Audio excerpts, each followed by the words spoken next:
So, రాష్ట్రంలో June 1 తేదీన తీసుకునేటువంటి పెన్షన్‌లు ఏవైతే ఉన్నాయో జూన్ నెలకు సంబంధించి, సో, ఈ యొక్క పెన్షన్‌లో పలు కీలక మార్పులైతే రాష్ట్ర ప్రభుత్వం అయితే చేసిందండి. అదేవిధంగా కొత్త పెన్షన్‌లన్నీ కూడా వీరికైతే పంపిణీ అయితే చేస్తున్నారండి. వీరికైతే పంపిణీ చేయట్లేదు. అదేవిధంగా ఆ కొత్త పెన్షన్‌లు ఎప్పటి నుంచి పంపిణీ చేస్తున్నారో అనేది చెప్తాను. అదేవిధంగా పెన్షన్ తీసుకునే టైంలో ఖచ్చితంగా మీ దగ్గరైతే ఈ 2 డాక్యుమెంట్స్ అయితే మీ దగ్గర ఉండాలి. అదేవిధంగా రాష్ట్ర ప్రభుత్వం పెన్షన్‌దారులకి 3 శుభవార్తలైతే తీసుకొచ్చిందండి. ఆ శుభవార్తలు ఏంటనేది కూడా వీడియోలో అయితే క్లారిటీగా అయితే ఎక్స్‌ప్లెయిన్ చేస్తానండి. కాబట్టి వీడియో ఎండ్ వరకు చూడండి. వీడియో ఇన్ఫర్మేటివ్‌గా ఉంటుంది.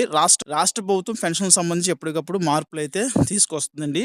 ఈ యొక్క మార్పులు పెన్షన్‌దారులకైతే వర్తిస్తాయండి. రాష్ట్ర ప్రభుత్వం పెన్షన్‌ల పైన ఇప్పటికే చాలా సార్లయితే అప్డేట్‌లయితే ఇచ్చిందండి. ఆ యొక్క అప్డేట్‌లన్నీ కూడా వీడియోలో అయితే మనం తెలుసుకుందామండి. రాష్ట్ర ప్రభుత్వం పెన్షన్‌కి సంబంధించి రీసెంట్‌గా చూస్తే గనక 89,000 పెన్షన్‌లయితే స్పౌస్ పెన్షన్స్ అంటే ఎవరైతే భర్త చనిపోయిన తర్వాత భార్యకి పెన్షన్‌లు ట్రాన్స్‌ఫర్ చేస్తుంటారో, సో, ఇలాంటి పెన్షన్స్ అన్నీ కూడా 89,000 పెన్షన్‌లయితే రిలీజ్ చేయాలనైతే ఇక్కడ పెట్టుకుందండి టార్గెటు. అయితే రాష్ట్రంలో 71,000 చిల్లర పెన్షన్స్ అయితే రాష్ట్ర ప్రభుత్వం ఏంటంటే, సో, అప్లై చేసుకున్న వారందరికీ కూడా ఇవ్వాలని అయితే ఇక్కడ నిర్ణయించిందండి. కాబట్టి 71,000 మందికైతే ప్రెజెంట్ అయితే పెన్షన్‌లయితే జూన్ నెలకు సంబంధించి జూన్ 12 తేదీ నుంచి అయితే వారికైతే పెన్షన్‌లయితే మంజూరు చేస్తామని అయితే చెప్పారు. అంటే చాలా వరకు ఈ నెలకు సంబంధించి అయితే పెన్షన్‌లయితే వారికి రావండి. ఇక వచ్చే నెల ఏదైతే ఉంటుందో, సో, ఆ నెలకు సంబంధించి అయితే పెన్షన్‌లు ఇచ్చే అవకాశం అయితే ఉంది. సో, లేదంటే గనక ఇదే నెలలో ఇస్తే గనక వారికి సంబంధించి జూన్ 12వ తేదీనైతే పెన్షన్ అయితే వస్తదండి అందరికీ కూడా. సామాన్య భద్రత పెన్షన్‌ను చాలా వరకు ఈ పెన్షన్‌లన్నీ కూడా ఉన్నాయండి. కాబట్టి వీరికి సంబంధించి 4,000 అయితే పెన్షన్ అయితే వీరికి ఇవ్వడం అయితే జరుగుతదండి. ఈ రకంగా రాష్ట్ర ప్రభుత్వం పెన్షన్‌కి సంబంధించి అయితే అప్డేట్ అయితే ఇచ్చిందండి. రాష్ట్రంలో ఎవరైతే స్పౌస్ పెన్షన్స్ ఎవరైతే అప్లై చేసుకొని ఉన్నారో వారికి సంబంధించి అప్డేటు. ఇక సామాన్య భద్రత పెన్షన్ సంబంధించి చూసుకుంటే గనక రాష్ట్రంలో పెన్షన్ తనిఖీలైతే నిర్వహిస్తున్నారండి. చేస్తున్నారండి. మే నెలకు సంబంధించి అయితే ఈ యొక్క అప్డేట్ అనేది మనకి ముగియాలి. అసల రూల్ ప్రకారం చూసుకుంటే గనక మే నెల నుంచి అయితే ఆపేస్తామని చెప్పారు. గానీ ఇక్కడ చూసుకుంటే గనక రాష్ట్రంలో 8,00,000 పెన్షన్‌లయితే తనిఖీలైతే రాష్ట్ర ప్రభుత్వం నిర్వహిస్తుందండి. కాబట్టి ఈ పెన్షన్‌లన్నీ కూడా ఇందులో దివ్యాంగ్ పెన్షన్‌లు ఎక్కువ శాతం అయితే ఉన్నాయండి. వీళ్ళందరిని కూడా చెక్ చేసే ప్రాసెస్ అనేది చాలా లెంగ్తీ ప్రాసెస్ అండి. డాక్టర్లే ఇక్కడ డైరెక్ట్ వారి యొక్క సర్టిఫికెట్లు, అదేవిధంగా వారిని కూడా చెక్ చేయడం జరుగుతుందండి. వారికి డిజబిలిటీ ఉందా? లేదా? వారి సర్టిఫికెట్ ఏ విధంగా వారికొచ్చింది? ఇవన్నీ కూడా చూడడం జరుగుతుంది.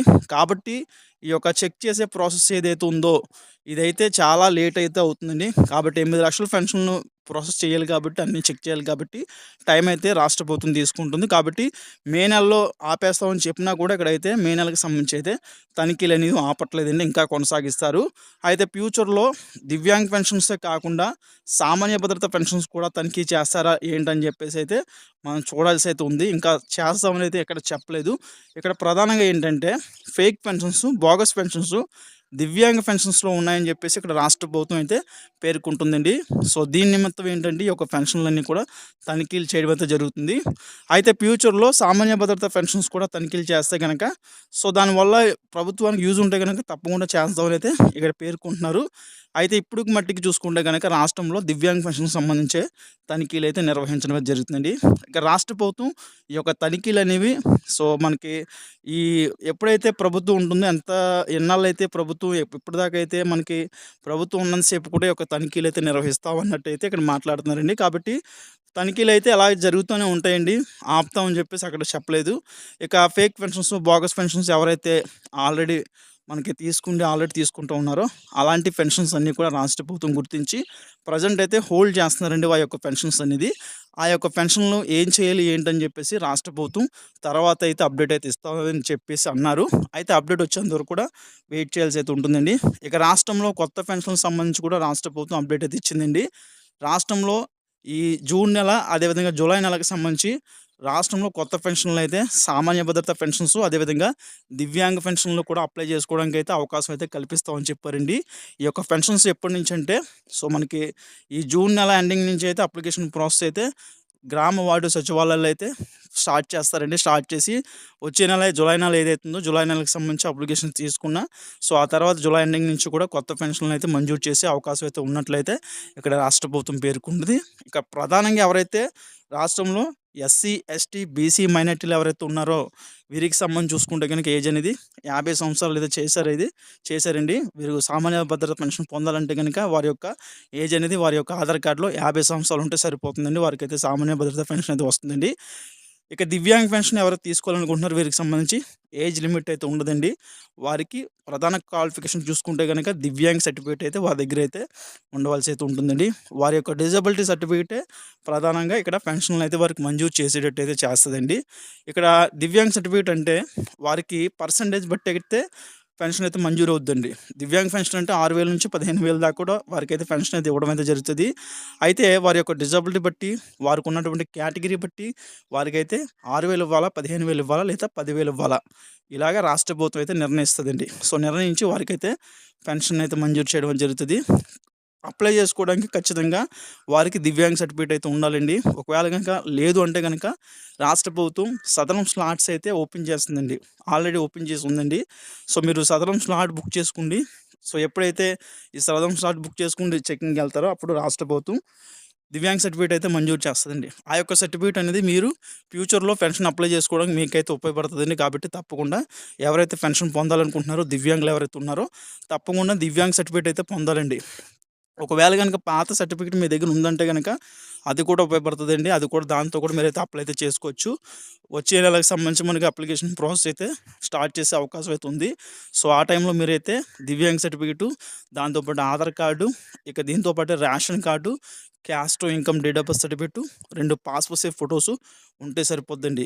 ఎవరైతే కిడ్నీ పేషెంట్స్ ఉన్నారో, ఇక రకరకాల పారాసిస్ట్ కావచ్చు, రకరకాల వ్యాధులతో ఎవరైతే ఉన్నారో వారందరికీ సంబంధించి 10,000 అయితే ఇవ్వడం అయితే జరుగుతదండి. వారు కూడా అప్లై చేసుకుంటే వారికి కూడా పెన్షన్ అనేది మంజూరు అయితే చేస్తారండి. ఇక రాష్ట్ర ప్రభుత్వం ఏంటంటే సామాన్య భద్రత పెన్షన్ సంబంధించి చూసుకుంటే గనక ఏజ్ అనేది 50 సంవత్సరాలు ఉంటే వారికి ఆధార్ కార్డులో ఉంటే కనుక పెన్షన్ అనేది మంజూరు చేస్తారండి. వారికి సంబంధించి ప్రధానంగా 50 సంవత్సరాల ఏజ్ ఉన్నటువంటి ఆధార్ కార్డు, అదేవిధంగా caste income date of birth certificates, ఇక దీంతో పాటు 2 పాస్‌పోర్ట్ సైజ్ ఫోటోసు, దీంతో పాటు రేషన్ కార్డు ఇవి ఉంటే గనక సామాన్య భద్రత పెన్షన్ అయితే వారికైతే మంజూరు అవుతదండి. ఇక దీంతో పాటు దివ్యాంగులు అయితే గనుక దివ్యాంగ్ సర్టిఫికేట్ అయితే యాడ్ చేయాల్సి అయితే ఉంటుందండి. ఈ రకంగా గ్రామ వార్డు సచివాలయాల్లో అయితే అప్లికేషన్స్ అయితే ఇస్తారండి. అక్కడ మీరు అప్లై చేసుకుంటే గనక మీకైతే పెన్షన్ అయితే ఇవ్వడం అయితే జరుగుతది. ఇక ఫర్దర్‌గా చూసుకుంటే గనక రాష్ట్రంలో ఈ యొక్క జూన్ నెలకు సంబంధించి పెన్షన్‌లు అయితే పంపిణీ అయితే చేస్తున్నారండి. అది కూడా ఏంటంటే జూన్ 1వ తేదీన ఆదివారం వచ్చిందండి. జూన్ 31 ఆదివారం వచ్చిందండి. కాబట్టి ఈ మే నెల 31వ తేదీ అంటే రేపు అందరికీ కూడా రాష్ట్రంలో పెన్షన్‌లు అయితే పంపిణీ చేయడం అయితే జరుగుతుందండి. సో, మనకి ముందు వచ్చే నెల మనం చూసుకుంటే గనుక 1వ తేదీన వచ్చింది కాబట్టి ముందు రోజు అయితే పంపిణీ చేస్తామని అయితే రాష్ట్ర ప్రభుత్వం చెప్తుంది. కాబట్టి రేపు అందరికీ కూడా ఉదయం 7 గంటల నుంచి సాయంత్రం 6 గంటల వరకు కూడా పెన్షన్‌లు అయితే పంపిణీ చేయడం అయితే స్టార్ట్ చేస్తారండి. ఒకవేళ గనక రేపు ఎవరైనా పెన్షన్ తీసుకోలేదు అంటే గనక సో, అలాంటోళ్ళందరికీ కూడా మనకి సోమవారం గ్రామ వార్డు సచివాలయాలు అయితే ఎవరైతే ఎంప్లాయీస్ ఉంటారో సచివాలయ ఎంప్లాయీస్ వారైతే మీకైతే పెన్షన్ అయితే ఇస్తామనేది చెప్తున్నారు. కాబట్టి రేపు ఎవరైతే తీసుకోరో అలాంటోళ్ళందరూ కూడా సోమవారం అయితే తీసుకోవచ్చండి. అంటే 2వ తేదీన అయితే గ్రామ వార్డు సచివాలయానికి అయితే మీరైతే వెళ్ళి పెన్షన్ అయితే పొందొచ్చు. ఈ రకంగా రాష్ట్ర ప్రభుత్వం అయితే అప్డేట్ ఇచ్చింది. ఇవాళ రోజున సచివాలయ ఎంప్లాయీస్ ఎవరైతే ఉన్నారో అందరూ కూడా అమౌంట్ అయితే తీసుకొని అయితే వాళ్ళైతే రెడీగా అయితే పెట్టుకొని ఉంటారండి. ఇక పెన్షన్లు పంపిణీ చేసే టైంలో ఎటువంటి ఇబ్బందులు ఎదురు కాకుండా మంత్రా డివైసెస్ అయితే తీసుకొచ్చి మీకైతే పెన్షన్లు అయితే పంపిణీ చేస్తారండి. ఈ డివైసెస్‌లో ఉడాయ్ సాఫ్ట్‌వేర్స్ అయితే ఇన్‌స్టాల్ చేసి అయితే ఉన్నారండి. దీని ద్వారా ఏంటంటే బెనిఫిట్స్ ఏమున్నాయంటే ఈ యొక్క డివైసెస్ ద్వారా సో, థంబ్ అనేది ఎంత అరిగిపోయినా సరే పెద్దవారికి చాలా తక్కువ పర్సెంటేజ్ ఉన్నా సరే వారికైతే థంబ్ ఇంప్రెషన్ అయితే తీసుకొని వారికైతే పెన్షన్ అయితే శాంక్షన్ అవుతదండి. అదేవిధంగా సర్వర్ ఇష్యూస్ అయితే రావండి. యాక్యురేట్‌గా వారికైతే పెన్షన్ పంపిణీ చేయడం జరుగుతుంది.